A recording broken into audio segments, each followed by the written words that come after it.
Law 39, पानी को मटमैला करो ताकि मछलियां पकड़ी जा सकें। Law 39, stir up waters to catch fish. शक्ति की दुनिया में सबसे खतरनाक व्यक्ति वह नहीं होता जो खुले रूप से हमला करे, बल्कि वह होता है जो वातावरण को इतना अशांत कर दे कि सामने वाला अपनी ही भावनाओं, भ्रम और अस्थिरता में फंसकर स्वयं गलती कर बैठे। लॉ 39 यही सिखाता है कि जब आपके विरोधी शांत, संतुलित और स्पष्ट सोच में हों, तब उन्हें हराना कठिन होता है। लेकिन यदि आप उनके भीतर क्रोध, ईर्ष्या, डर, भ्रम या जल्दबाजी पैदा कर दें, तो वे स्वयं अपनी हार की जमीन तैयार कर देते हैं। मछली साफ पानी में सतर्क रहती है, लेकिन मटमैले पानी में वह दिशा खो देती है और वहीं शिकारी उसे आसानी से पकड़ लेता है। यह कानून हमें यह भी बताता है कि शक्ति केवल तर्क से नहीं चलती, बल्कि भावनाओं से भी चलती है, और वास्तव में भावनाएं ही तर्क को सबसे पहले कमजोर बनाती हैं। जब किसी व्यक्ति का मन अशांत होता है, तब उसकी निर्णय शक्ति धुंधली हो जाती है। वह सही और गलत में अंतर नहीं कर पाता, वह जल्दबाजी करता है, वह अत्यधिक प्रतिक्रिया देता है, और उसी अत्यधिक प्रतिक्रिया में वह अपनी असली कमजोरियां उजागर कर देता है। यही वह स्थिति होती है जहां शक्ति का खिलाड़ी अपने वार करता है। इतिहास में इस कानून का सबसे गहरा और खतरनाक प्रयोग नेपोलियन बोनापार्ट के विरोधियों के विरुद्ध देखा गया। नेपोलियन यह भली भांति समझता था कि यदि वह अपने शत्रु सेनापतियों को भ्रम में डाल दे, उन्हें क्रोध में ला दे या उन्हें जल्द निर्णय लेने पर मजबूर कर दे, तो वे स्वयं अपनी सेना को गलत दिशा में ले जाएंगे। कई बार वह जानबूझकर कमजोर दिखाई देने वाली चालें चलता था, पीछे हटता था ताकि सामने वाला उसे कमजोर समझे और बिना पूरी तैयारी के हमला कर बैठे। जैसे ही शत्रु सेना भावनात्मक आवेग में आगे बढ़ती, नेपोलियन का असली हमला टूट पड़ता और युद्ध का परिणाम एक ही झटके में बदल जाता। इस कानून का एक और ऐतिहासिक उदाहरण चीन के युद्ध नीति ग्रंथों से मिलता है, जहां सेनापतियों को यह सिखाया जाता था कि कभी भी शत्रु को पूरी तरह शांत न रहने दिया जाए। या तो उसे लगातार धोखे में रखा जाए या उसे असंतुलित किया जाए। जब शत्रु भ्रम में होता है, तब वह अपनी शक्ति का सही उपयोग नहीं कर पाता।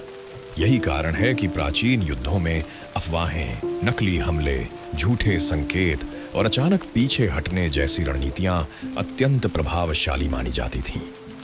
लॉ 39 यह भी सिखाता है कि भावनात्मक अशांति केवल युद्ध में ही नहीं, बल्कि राजनीति, व्यापार, रिश्तों और सामाजिक जीवन में भी उतनी ही घातक होती है। राजनीति में जब किसी नेता को यह महसूस होता है कि उसकी छवि पर हमला हो रहा है, कि उसकी प्रतिष्ठा खतरे में है, तो वह अक्सर जल्दबाजी में ऐसे निर्णय ले लेता है जो दीर्घकाल में उसकी स्थिति को और कमजोर कर देते हैं। कई महान राजनेताओं का पतन इसीलिए हुआ, क्योंकि वे अपने विरोधियों के उकसावे में आ गए और संयम खो बैठे।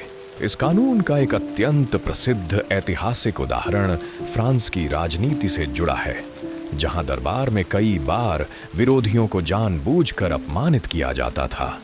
उनकी प्रतिष्ठा पर प्रश्न चिन्ह खड़े किए जाते थे ताकि वे क्रोध में आकर अनुचित प्रतिक्रिया दे बैठें। जैसे ही वे सीमा लांघते, उन्हें कानूनी, सामाजिक या राजनीतिक रूप से नष्ट कर दिया जाता। उनके पतन का कारण उनका अपराध नहीं, बल्कि उनका असंतुलन बनता था। लॉ 39 हमें यह भी बताता है कि जो व्यक्ति आपको क्रोधित करता है, वही वास्तव में उस क्षण आप पर नियंत्रण स्थापित कर लेता है। क्योंकि जैसे ही आप क्रोधित होते हैं, आप अपने शब्दों, अपने व्यवहार और अपने निर्णयों पर नियंत्रण खो बैठते हैं। आप वह कह बैठते हैं जो आपको नहीं कहना चाहिए था।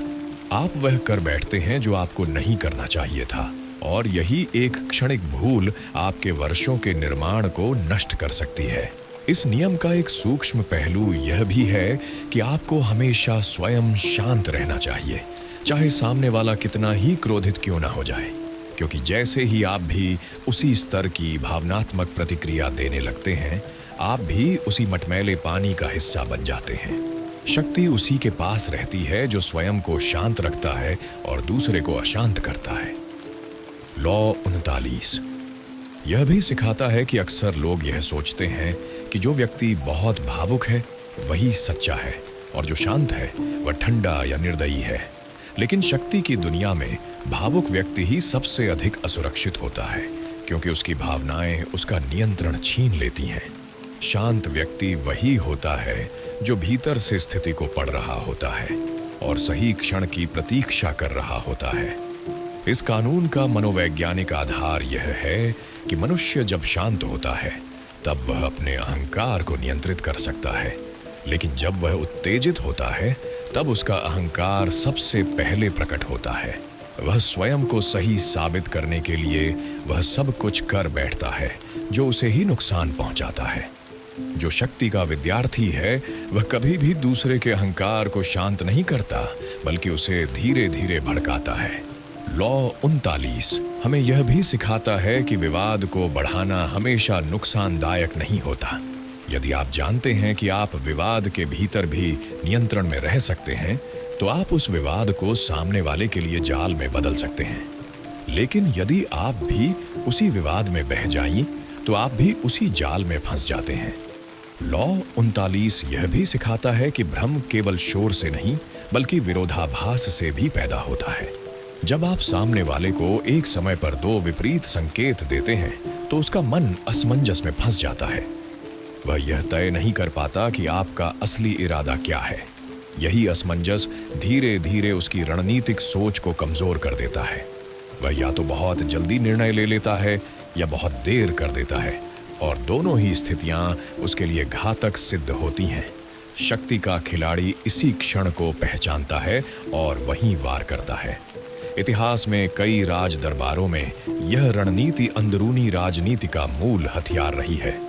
मंत्री एक दूसरे के विरुद्ध सीधे षड्यंत्र नहीं रचते थे, बल्कि आपसी रिश्तों में संदेह, ईर्ष्या और अस्थिरता पैदा करते थे। किसी को यह अफवाह पहुंचा दी जाती थी कि राजा उस पर नाराज है। किसी को यह संकेत दिया जाता था कि उसका स्थान खतरे में है। किसी को यह महसूस कराया जाता था कि उसका अपमान हो रहा है। ये सारे संकेत उस व्यक्ति को भीतर से तोड़ देते थे और वह अपनी ही सुरक्षा में इतने गलत निर्णय ले बैठता था कि उसका पतन निश्चित हो जाता था। लॉ 39 का एक गहरा अर्थ यह भी है कि आपको कभी भी किसी को पूरी तरह मानसिक शांति में नहीं छोड़ना चाहिए, यदि वह व्यक्ति आपका विरोधी है। शांति व्यक्ति को स्पष्ट सोच देती है और स्पष्ट सोच व्यक्ति को खतरनाक बना देती है। इसके विपरीत यदि व्यक्ति भीतर से अशांत है, तो वह बाहर से चाहे कितना भी शक्तिशाली दिखाई दे, भीतर से वह कमजोर हो जाता है। उसकी शक्ति दिशा खो देती है और दिशाहीन शक्ति अपने ही भार से गिर जाती है।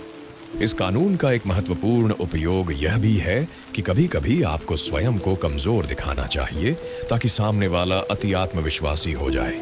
जैसे ही वह यह मान लेता है कि आप अब उसके लिए कोई खतरा नहीं है, वही उसका सबसे बड़ा भ्रम बन जाता है।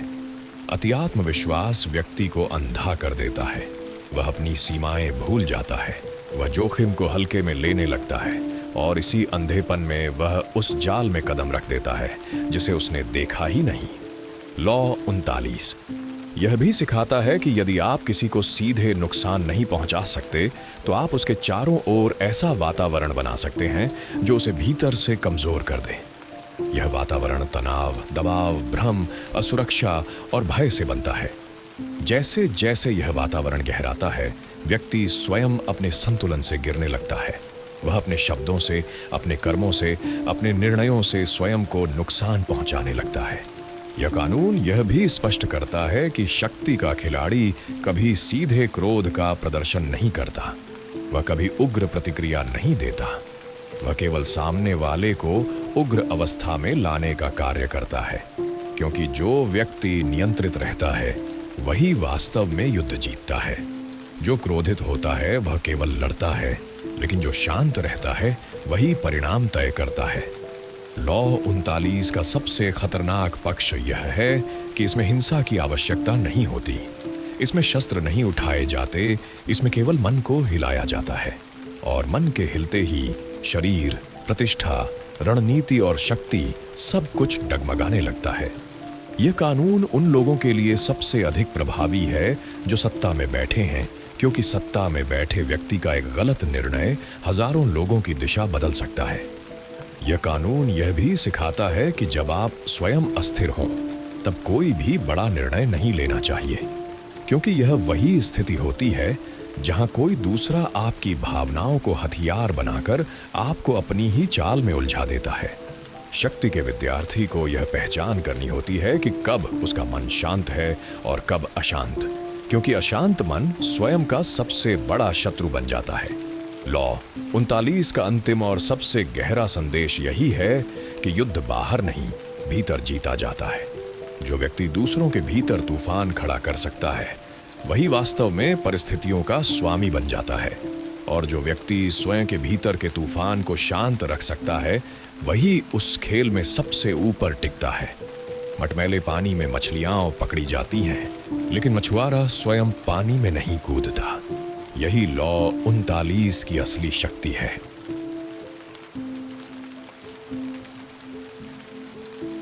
अगर आपको इस वीडियो के माध्यम से ये पुस्तक को गहराई से समझने में मदद मिली हो, तो इसी तरह की और भी मनोवैज्ञानिक विश्लेषण, पुस्तक सारांश, मानव व्यवहार की गहराई, भावनाओं और मानसिक रणनीतियों से जुड़ी सामग्री हमारे चैनल पर नियमित रूप से मिलती रहेगी। माइंड टैक्टिक्स चैनल का उद्देश्य आपको वास्तविक जीवन में इस्तेमाल होने वाली शक्ति की रणनीतियाँ, व्यवहार की तकनीकें, मनोविज्ञान और व्यक्तित्व विकास से जुड़ी ऐसी बातें सिखाना है जिन्हें आप तुरंत अपनी जिंदगी में लागू कर सकते हैं। हम इस चैनल पर और कई अन्य विश्व प्रसिद्ध पुस्तकों के विस्तृत सारांश अपलोड करते हैं। साथ ही हम आपके व्यवहार, रिश्तों और निर्णय लेने की क्षमता को मजबूत बनाने वाली तकनीकों पर भी चर्चा करते हैं। अगर आप मानसिक शक्ति, लाइफ स्ट्रेटजी, सफलता के सिद्धांत और मनोविज्ञान की गहराई को समझना चाहते हैं, तो यह चैनल आपके लिए है। वीडियो पसंद आए तो लाइक करें, अपनी राय कमेंट में लिखें और चैनल को सब्सक्राइब करें ताकि आगे के एपिसोड आप मिस न करें।